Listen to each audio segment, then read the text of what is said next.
مومن کی سعادت اور خوش بختیوں میں سے کہ وہ اللہ سے مانگتا رہا ہے. ادعوا ربکم تضرعا وخفیا، اللہ کا حکم ہے کہ اللہ تعالیٰ سے خوب مانگے. اللہ یغضب ان ترکت سؤالہ وبنی آدم یغضب حین یسأل.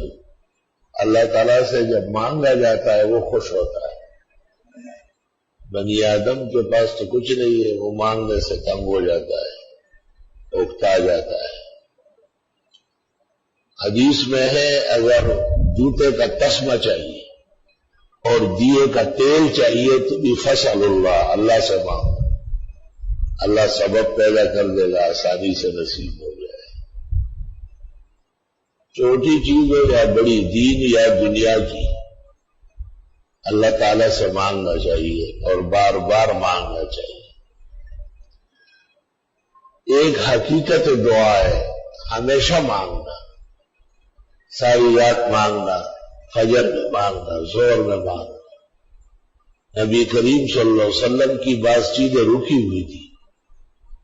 آپ نے مسجد مستراح کے اندر 3 دن مسلسل ہمہ اوقات دعا مانگی.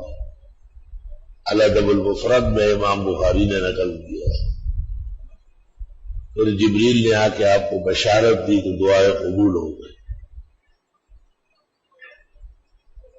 ایک ہماری یہ مختصر دعا ہے، یہ بھی ضروری ہے تاکہ دعاؤں کا وجود برقرار رہے، لوگوں کی عادت رہے کہ نماز پڑھنے کے بعد دعا، تلاوت کرنے کے بعد دعا، افطار سے پہلے مختصر دعا، کھانا کھانے کے بعد دعا تو مروی ہے، ہاتھ اٹھانے میں اختیار ہے.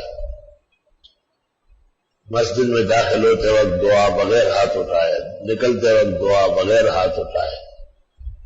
کون سا وقت ہے جس میں دعا نہیں؟ گھر جاتے وقت دعا، آتے وقت دعا، حال غرض ہر جگہ دعا دعا ہے.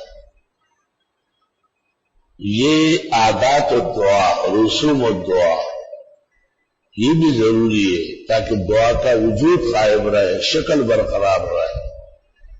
اور ایسے لوگ پیدا ہو گئے. وہ ایک عالم دین نے ایک قصہ سنایا کہ ایک دینی مدرسے میں امام دعا مانگ رہا تھا، ایک طالب علم بیٹھا ہوا تھا، کھیل کود میں لگا تھا. تو اس عالم دین کا خیال یہ تھا کہ یہ پھر اپنی مانگتا ہوگا.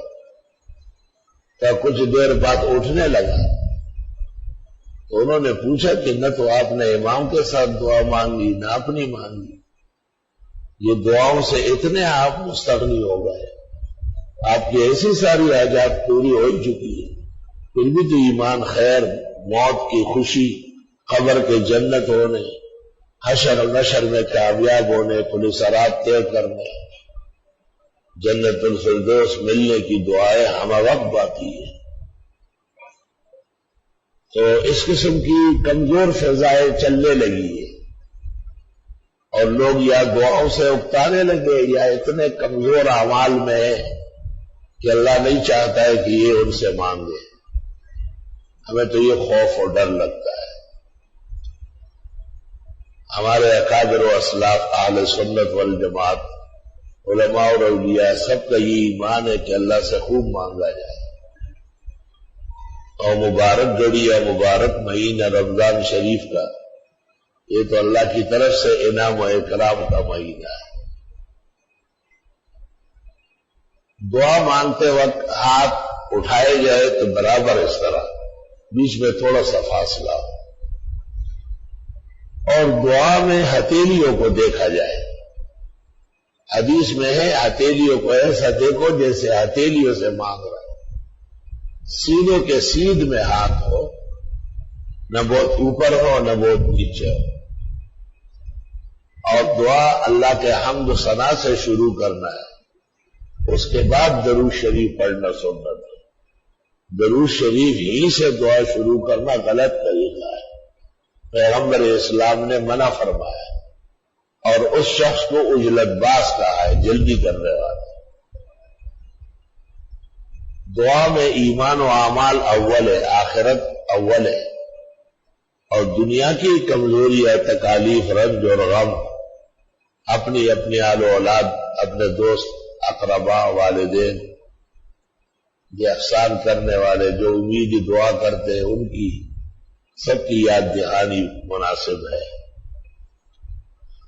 جو زیادہ سے زیادہ دعائیں مانگیں گے ان کی دعائیں قبول ہوگی، انہیں محدثین مستجاب الدعوات کہتے ہیں۔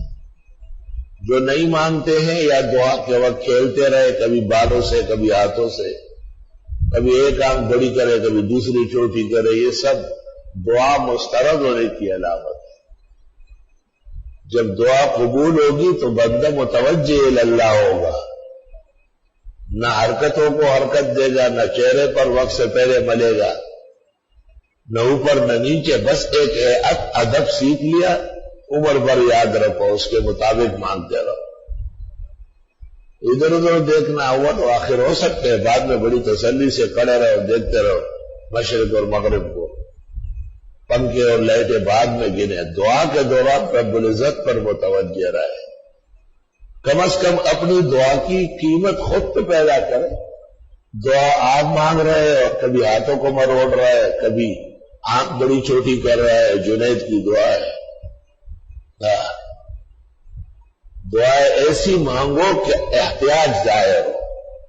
حدیث میں ہے حضرت جب دعا مانگتے کل مستطعم المسکین، جیسے کوئی عاجز آدمی کھانا مانگ رہا ہو، اس طرح۔ بہرحال دعاؤں پر توجہ کی ضرورت ہے۔ دعائیں زیادہ مانگو، دیر تک مانگو، ادب سے مانگو، ہاتھ نہ بند کرو نہ بہت کھولو۔ عالمگیری میں لکھا ہوا ہے معمولی سا فاصلہ بیچ میں ہو، اور فاسألوہ عن بطون اکفکم، ہاتھوں کی ہتھیلیوں سے جیسے کہ مانگ رہے ہو۔ دعا کے دوران بس توجہ اللہ، علی رحمت اللہ، اللہ کے عنایت مہربانی پر متوجہ ہونا، یہ بہت ضروری ہے۔ الحمدللہ رب العالمین۔ اللہم صل وسلم علی النبی وعلی آلہ واصحابہ وبارک وسلم وسلم علیہ۔ ربنا آتنا فی الدنیا حسنہ وفی الآخرۃ حسنہ وقنا عذاب النار۔ اللہم انک عفو کریم تحب العفو فاعف عنا وإنا نسألک الجنہ ونعوذ بک من النار۔ لا الہ الا اللہ ونستغفر اللہ ونسألہ السلام والعافیہ۔ اللہم حبب لنا الایمان وزینہ فی قلوبنا وکرہ الینا الکفر والفسوق والعصیان وجعلنا من الراشدین المہدیین۔ اللہ آداب دعا نصیب فرما، قبولیت دعا نصیب فرما۔ اللہ اپنی ذات اقدس سے مانگنے کی توفیق عطا فرما۔ اللہ ہماری ٹوٹی ٹوٹی کمزور دعاؤں کو مستجاب فرما۔ مبارک مہینہ ہے، اس کے رات بھی برکتوں والی، دن بھی برکتوں والے، تراویح بھی خوب عبادت ہے، تلاوت بھی خوب ہے، اور اپنے مشاغل بھی خوب ہے۔ ہر مومن کوشش کرتا ہے تلاوت کرے، ذکر کرے، خیرات و حسنات کرے۔ یا رب قبول فرما، یا رب تو راضی ہو جائے، اپنی رضا کے خزائن عطا فرما، اپنی خوشنودی کے در و دولت عطا فرما۔ اللہ یہ گھبراہٹ کی زندگی، یہ تنگی کی زندگی، یہ دنیا کی پریشانی کی زندگی، یہ ایمان کے انوار سے، اعمال کے محاسن سے اور دعاؤں کی قبولیت سے مستجاب فرما، منور و معطر فرما۔ اللہ جن کا ہم پر حق ہے ان کے لیے دعائیں مانگنے کی توفیق عطا فرما۔ جن کے والدین اور بزرگ زندہ ہے انہیں راضی رکھنے کی توفیق عطا فرما۔ والدین اور بزرگوں کو بھی اپنے چھوٹوں سے شفقت نصیب فرما، اور انہیں اول دینی پھر دنیاوی رہنمائی کی توفیق عطا فرما۔ جن کے فوت ہوئے ہیں ان کی مغفرت فرما، ان کی جنت قبروں کی باغات بنا، اور ان کی جو قبریں ہیں انہیں جنت الفردوس کے معاون ثابت فرما۔ آنے والی زندگی ہر مومن کی درپیش ہے، یا رب سرخ روئی عطا فرما، فلاح اور صلاح عطا فرما، نجات ابدی عطا فرما۔ حشر و نشر میں رسول اکرم صلی اللہ علیہ وسلم کی شفاعت نصیب فرما، آپ کے لواء الحمد کے نیچے جگہ عطا فرما، آپ کے مبارک ہاتھوں سے آپ کے حوض کوثر کا پانی پینا نصیب فرما۔ آپ کی شفاعت آسانی سے نصیب فرما، اپنے خاص فضل و احسان سے، مہربانی سے، فضل و کرم سے انبیاء و مرسلین، اولیاء و متقین، اپنے اعزاء و اقرباء و منقادین و شاکرین اور محبوبین کے ہمراہ خاص و ذکر جناب رسول اللہ صلی اللہ علیہ وسلم کی معیت میں جنت الفردوس نصیب فرما، یا رب جنت الفردوس نصیب فرما، یا رب جنت الفردوس نصیب فرما۔ صلی اللہ تعالی علی خیر خلقہ محمد و آلہ و اصحابہ۔